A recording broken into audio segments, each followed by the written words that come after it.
asalaamullaahi calaykum waraxmatullahi wabarakaatu aad baan idiin salaamaya saaxiibayaal halkan waa channelka xogta dalka kusoo dhowaada qodobada aan idiin soo gudbinaya waxaa ka mid noqonaya madaxweyne farmaajo oo kulan la qaatay dhakhaatiirta ku howlan la tacaalidda caabuqa covid-19 dadkii ugu badnaa ee isbitaal martiini loo jiifiyey caabuqa covid-19 oo laga soo saaray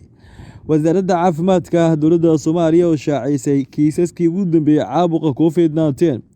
sidoo kale maamulka Puntland oo shaaca ka qaaday kiisaska ugu dambeeyay ee maamulka laga diiwaangeliyey caabuqa safmarka ee COVID-19 duqa Muqdisho oo la kulmay qoysaska waxyeelo ka soo gaartay roobabkii ugu dambeeyay ka da'ay gudaha magaalada caasimadda Muqdisho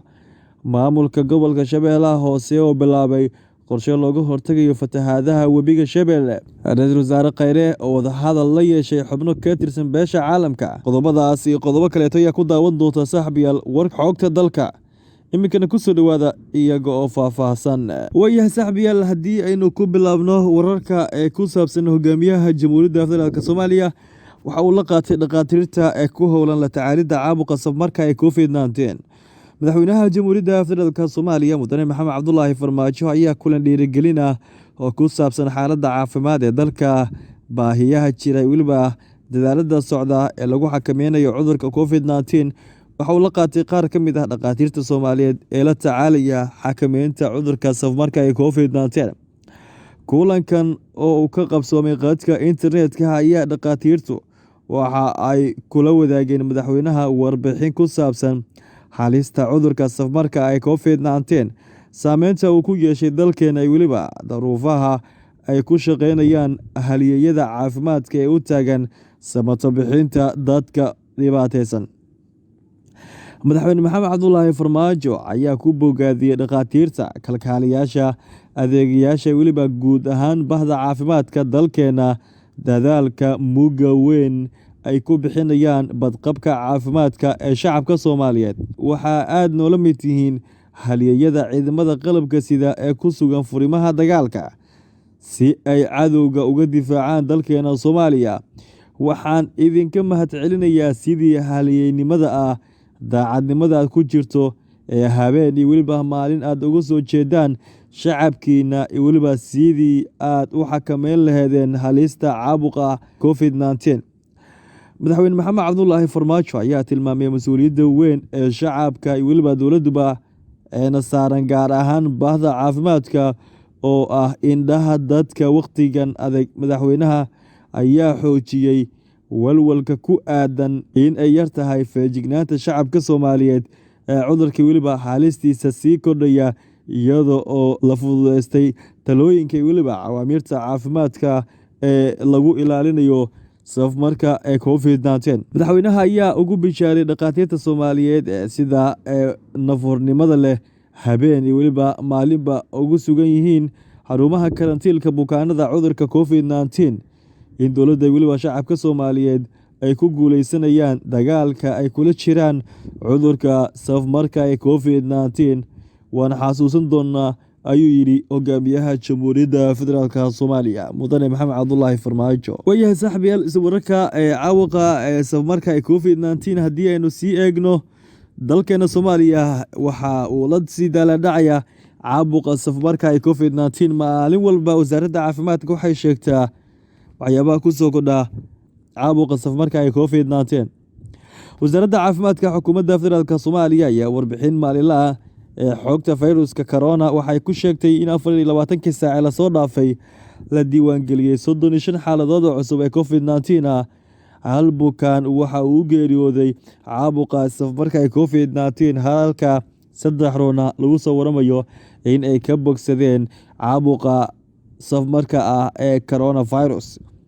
wasiirka caafimaadka weliba daryeelka bulshada xukuumadda federaalk Soomaaliya Marwo Fawziya Abika Nuur ayaa sidoo kale cadaysay in xaaladaha cusub laga diiwaangeliyey gobolka Banaadir 24 ruux maamulka Somaliland 3 ruux halka maamulka Puntland 8 ruux laga diiwaangeliyey bukaanada cusub ee 24ka ee ka mid ah waa rag halka kalena ay yihiin haween tirada xaaladda ee COVID-19 ee dalka laga diiwaangeliyey iminka waxa uu gaarayaa 89 xaaladood 52 bukaan ayaa u geeriyootay cudurka safmarka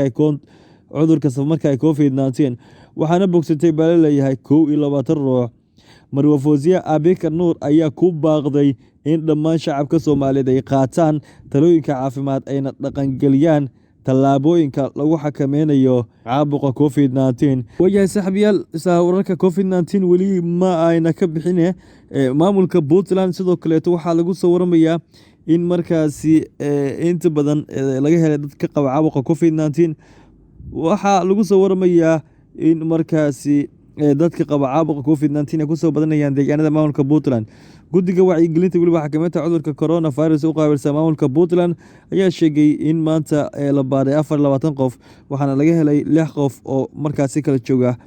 gobolka Nugaal iyo weliba Karkaar iyo weliba gobolka Bari. Xaaladda la xaqiijiyay guud ahaan maamulka Puntland, xanuunka ayaa hadda waxay gaartay 90 qof, waxaana u dhintay 4 qof, iyadoona lagu soo waramayaa in hal ruux uu bogsaday ama uu ka bogsaday caabuqa COVID-19. Guddiga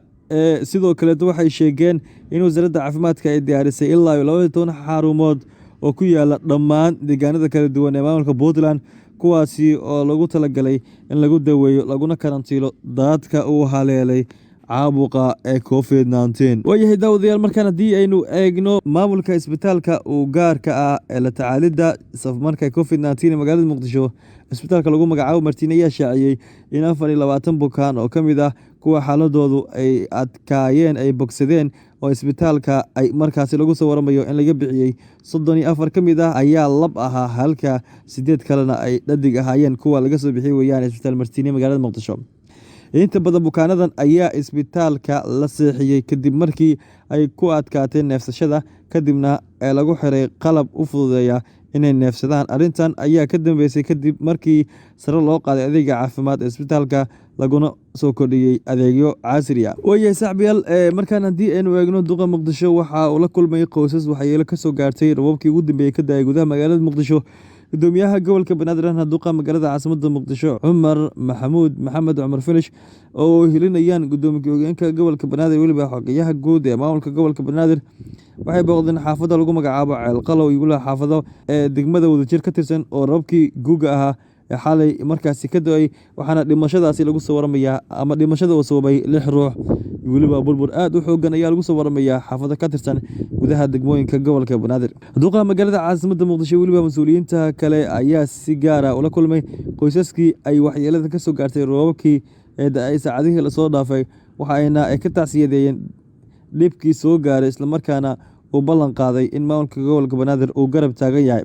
Ugu dambeyn, maamulka gobolka Banaadir ayaa deeq lacaga ku wareejiyey qoysaskii ay waxyeeladu soo gaartay si ay noloshooda ugu maareeyaan. Maamulka gobolka Banaadir ayaanan ku guuleysan in uu wax ka qabto burburka baasan ee xilligan ka jira wadooyinka magaalada caasimadda Muqdisho. Geeska kale saaxiibayaal, haddii aynu eegno maamulka gobolka Shabeellaha Hoose waxay bilaabeen qorshe looga hortagayo fatahaadda webiga Shabeelle uu ka geysanayo qaybo ka mid ah gobolka Shabeellaha Hoose. Maamulka gobolka Shabeellaha Hoose ayaa gobolkaasi ka bilaabay qorshe sidii ay u xiri lahaayeen fatahaadda webiga Shabeelle ee laga cabsi qabo inuu ku fataho degmooyinka weliba deegaanada maamulka gobolka Shabeellaha Hoose.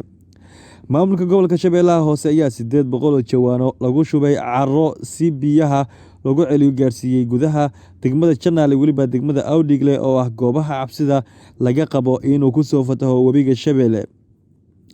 Gudoomiyaha gobolka Shabeellaha Hoose Ibraahim Aadan Cali Najax ayaa gudoomiyaasha degmooyinka weliba deegaanada faray inay awoodooda isugu geeyaan sidii loo xakameyn lahaa fatahaadaha uu sameynaya webiga Shabeelle. Waxaa sidoo kale sheegay gudoomiyaha in maamulka sare ee gobolka ka go'an tahay sida ay u qaadan lahaayeen kaalintooda kaga aadan badbaadinta shacabka ku sugan deegaanada ee gobolka Shabeellaha Hoose ka tirsan. Wayahay saaxiibayaal, ugu dambeyntii haddii aynu eegno ra'iisul wasaaraha xukuumadda federaalka Soomaaliya Mudane Xasan Cali Kheyre ayaa gudoomiyey kulan looga hadlayay isku dabaridka gurmashada Qardho oo ay ka qayb galeen safiirada dalalka saaxiibada la Soomaaliya, hay'adaha